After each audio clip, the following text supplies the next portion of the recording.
بسم اللہ الرحمن الرحیم۔ السلام علیکم ناظرین، امید کرتی ہوں آپ سب ٹھیک ہوں گے، خیریت سے ہوں گے۔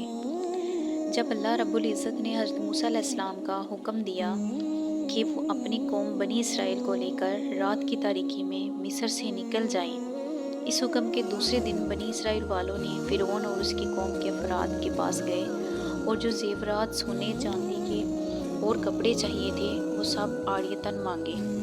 وہ کل عید پر شہر سے باہر جا رہے ہیں، واپس آنے پر ان کو واپس کر دیں گے۔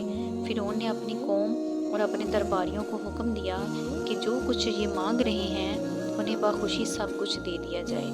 یوں فرعون نے بنی اسرائیل کے لیے اپنے شاہی خزانوں کے منہ کھول دیے اور ان کو حکم دیا کہ شاہی خزانے سے جو سونے چاندی کے زیورات اور لباس تمہیں درکار ہیں وہ سب لے لو۔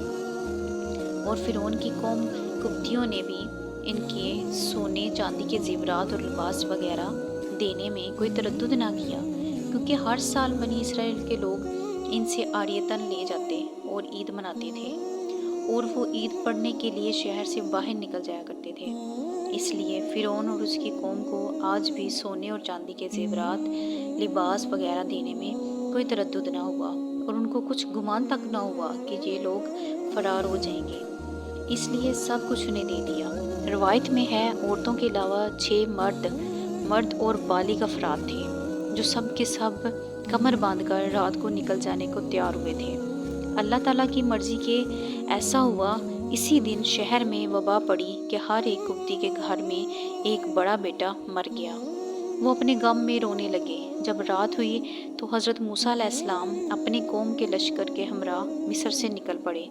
حضرت ہارون علیہ السلام کو لشکر مقدم کر کے بنی اسرائیل کی فوج کو کوچ کا حکم دیا اور ساری فوج کو ان کے پیچھے روانہ کیا، اور آپ علیہ السلام خود بھی دریائے نیل کے کنارے ایک میدان میں پہنچ گئے۔ محرم الحرام کی 9 تاریخ ہفتہ کا دن تھا۔ جب صبح ہوئی تو فرعون کو پتہ چلا کہ حضرت موسیٰ علیہ السلام اپنی قوم بنی اسرائیل کے ساتھ مل کر تمہارا سارا مال و متاع، سونا چاندی، زیورات اور لباس وغیرہ سب کچھ لے کر رات کی تاریکی میں مصر سے نکل گئے ہیں۔ فرعون نے کہا، جاؤ اور ان کا پیچھا کرو اور ان کو پکڑ کے تمام کو مار دو۔ وہ تمہارا سارا مال و اسباب دھوکے سے لے کر بھاگ گئے ہیں۔ اور فرعون نے شہر اور بندرگاہوں کے سپہ سالاروں کو خبر دی اور بنی اسرائیل کے کوچ اور چلے جانے کا نکارہ بجا دیا، اور ان نکاروں کی آواز 12 کوس کے فاصلوں تک جاتی تھی۔ فرعون کا یہ اعلان سن کر اس کے سارے فوج اور تمام سپاہی اور افسر فرعون کے پاس جمع ہو گئے۔ لشکر کے امیروں کی تعداد 100 تھی اور ایک سردار کے ماتحت 100 مرد جنگجو رہتے تھے۔ فرعون نے اپنے ہمراہ 7 لاکھ غلام زرپوش لیے اور آپ بھی زہر پہن کر گھوڑے پر سوار ہو گیا۔ حامان وزیر کو مقدمہ الجیش کا امیر بنایا اور حضرت موسیٰ علیہ السلام کا پیچھا کیا۔ بنی اسرائیل کے افراد دریا کے کنارے جب پہنچے تو دریا عبور نہ کر سکے، یوں وہاں 3 دن تک رہے۔ اسی اشنا میں فرعون کی فوج اپنی جاہ و حشمت کے ساتھ بنی اسرائیل کے قریب پہنچ گئے۔ فرعونی لشکر کا دبدبا دیکھ کر بنی اسرائیل کے لوگ خوف زدہ ہو گئے اور کہنے لگے، شاید فرعون نے ہمیں پکڑ لیا ہے، اتنے بڑے لشکر کا ہم مقابلہ نہیں کر سکتے۔ فرعون کی فوج کی تعداد ہم سے بہت زیادہ ہے۔ چنانچہ جب دونوں فوجیں آمنے سامنے ہوئیں تو انہوں نے حضرت موسیٰ علیہ السلام سے عرض کی، اے موسیٰ، ہم پکڑے گئے۔ حضرت موسیٰ علیہ السلام نے فرمایا، ایسی بات نہیں، بلکہ میرا رب میرے ساتھ ہے، وہ بھی مجھ کو راہ بتا دے گا۔ فرعون سے اسی وقت حضرت جبرائیل علیہ السلام نازل ہوئے اور کہا، اے موسیٰ، اپنا عصا دریا پر مارو۔ حضرت موسیٰ علیہ السلام نے اپنا عصا دریا پر مارا تو دریا پھٹ گیا اور 12 راستے بن گئے اور پانی ٹھہر گیا۔ حضرت موسیٰ علیہ السلام نے اپنی قوم بنی اسرائیل سے فرمایا کہ ان راستوں میں داخل ہو جاؤ۔ 12 راستے بننے کی وجہ یہ تھی کہ بنی اسرائیل کے 12 قبیلے تھے، ہر قبیلے کے لیے الگ الگ راستہ بن گیا۔ بنی اسرائیل کے لوگ جب دریا میں داخل ہوئے تو کہنے لگے، اے موسیٰ، ہمیں کیا معلوم کہ ہمارے دوسرے ساتھیوں کے ساتھ کیا ہوا ہے، اس لیے ایسے راستے بنا دیں کہ ہم ایک دوسرے کو دیکھ سکیں۔ چنانچہ حضرت موسیٰ علیہ السلام کی دعا سے اس طرح راستے بن گئے کہ وہ ایک دوسرے کو دیکھ سکتے تھے۔ فرعون ملعون جب وہاں پہنچا تو اس نے دیکھا کہ دریا میں 12 راستے بن گئے ہیں، اور حضرت موسیٰ علیہ السلام کی قوم جس کے 12 قبیلے تھے، ہر قبیلے اپنے اپنے راستے پر سے دریا میں سے گزر رہا ہے۔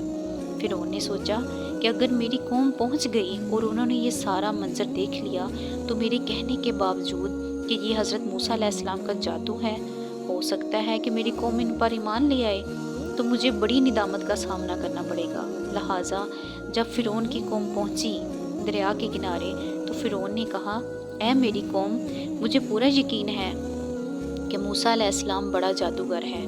دیکھو تو اس نے جادو سے دریا کا پانی خشک کیا ہے اور 12 راستے بنا لیے ہیں تاکہ لوگ دیکھ کر اس پر ایمان لے آئیں اور اس کی نبوت کے قائل ہو جائیں، اور دل ہی دل میں کہتا تھا کہ میری فوج دریا میں ان کے پیچھے جائے گی تو دریا کا پانی میری قوم کو ڈبو دے گا، کیونکہ پانی دو طرفہ پہاڑ کے معلق سا کھڑا ہے۔ اور فرعون دل ہی دل میں یہی سوچ و بچار کر رہا تھا کہ دریا میں گھوڑا ڈالوں یا نہ ڈالوں۔ اتنے میں جبرائیل علیہ السلام ایک مادہ گھوڑی پر سوار ہو کر فرعون کے گھوڑے کے سامنے آ کر کھڑے ہو گئے، اور فرعون نر گھوڑے پر سوار تھا۔ حضرت جبرائیل علیہ السلام نے جلدی سے گھوڑی کو اس کے سامنے دریا میں ڈال دیا۔ فرعون کا گھوڑا بھی مادہ گھوڑی جس پر حضرت جبرائیل علیہ السلام سوار تھے کو دیکھ کر اس کے پیچھے دریا میں کود پڑا۔ فرعون نے ہر چند کوشش کی کہ وہ گھوڑے کی باغ دوڑ تھامے، مگر وہ گھوڑے کو روک نہ سکا۔ فرشتہ سواروں نے آ کر فرعون کے لشکر کے گھوڑوں کو چابکے مار مار کر دریا میں ڈال دیا۔ ایک روایت میں یوں بھی آیا ہے کہ جب فرعون کا گھوڑا دریا میں کود پڑا تو فرعون کے روکنے سے نہ رکا، تو اس نے اپنے لشکر والوں سے کہا، دیکھا میں نے تمہارے لیے 12 راستے بنا دیے ہیں، تم جلدی جلدی دریا میں داخل ہو جاؤ اور موسیٰ علیہ السلام اور اس کی قوم کو پکڑ لو۔ فرعون کا لشکر جب پورے کا پورا دریا کے درمیان آ گیا اور حضرت موسیٰ علیہ السلام آپ علیہ السلام کی قوم دریا سے ساری کی ساری باہر نکل گئی، تو اسی وقت حضرت موسیٰ علیہ السلام نے چاہا کہ دریا میں عصا مار کر اس کی راہ بند کر دیں، مگر اللہ رب العزت کی طرف سے ندا آئی، اے موسیٰ دریا کو چھوڑ دو، بے شک وہ لشکر ڈوبنے والے ہیں۔ تب وہ پانی جو دیوار سا بنا ہوا معلق تھا بس دونوں طرف سے آ کر لہروں کی صورت میں جوش مارنے لگا۔ مروی ہے کہ فرعون نے ڈوبتے وقت کہا تھا، میں ایمان لایا بنی اسرائیل کے خدا پر اور اس کے رسول پر۔ جب فرعون نے ڈوبتے وقت کہا کہ میں ایمان لایا حضرت موسیٰ علیہ السلام اور حضرت ہارون علیہ السلام کے رب پر، تو حضرت جبرائیل امین علیہ السلام نے اس سے فرمایا، کیا تو اب ایمان لاتا ہے؟ اور تحقیق تو نافرمانی کر چکا ہے اس سے پہلے، اور تو فساد کرنے والوں میں سے تھا۔